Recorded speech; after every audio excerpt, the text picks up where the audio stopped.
Matatanda ang kinumpirma ng aktres na si Catherine Bernardo at aktor na si Daniel Padilla sa pamamagitan ng magkahiwalay na pahayag noong November 30, 2023 na nagwakas na ang 11 taon nilang relasyon.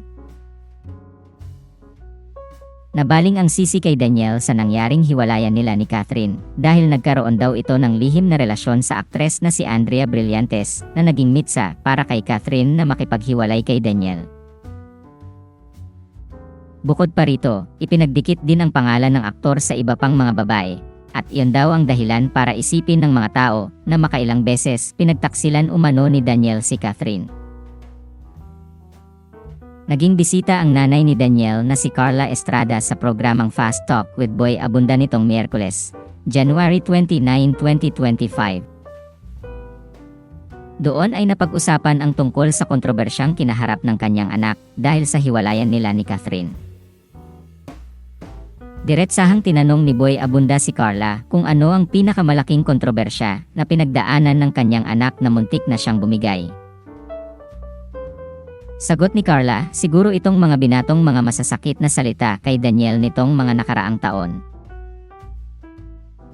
Kasunod nito ay inamin ni Carla na labis siyang naapektuhan sa masasakit na salitang ibinabato sa kanyang anak bunsod ng paghihiwalay nina Daniel at Catherine.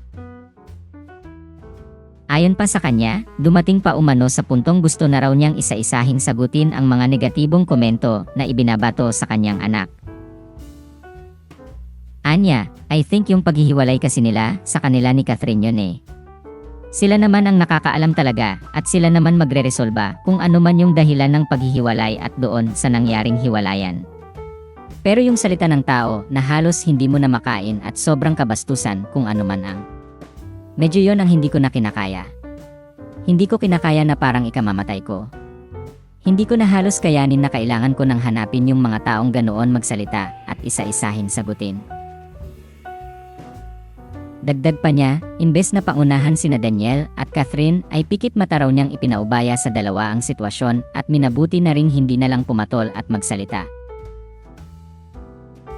Hindi ito ang unang beses na nagsalita si Carla Estrada tungkol sa paghihiwalay nina Catherine Bernardo at Daniel Padilla.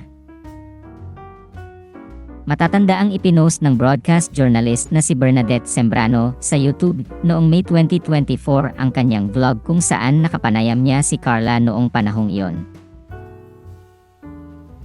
Sinabi ni Carla sa naturang panayam na hindi niya masasagot ang tanong kung kumusta si Daniel dahil bilang ina ay alam daw niyang kahit papaano ay naapektuhan pa rin ang kanyang anak sa hindi matapos-tapos na pambabatikos dito. Dagdag pa niya, nais daw niyang matuto ang kanyang mga anak na sina Daniel, Jose Carlito, Margaret, at Carmela sa mga pagkakamali nila at sa mga pagsubok na pinagdadaanan at daranasin pa nila. Ayon pa kay Carla, walang perpektong tao at lahat nagkakamali anuman ang edad nito, estado nito, at katayuan nito sa buhay. Sinabi rin niya sa naturang panayam na importante raw na marunong magpatawad ang isang tao upang mabawasan ang bigat na dinadala nito sa puso.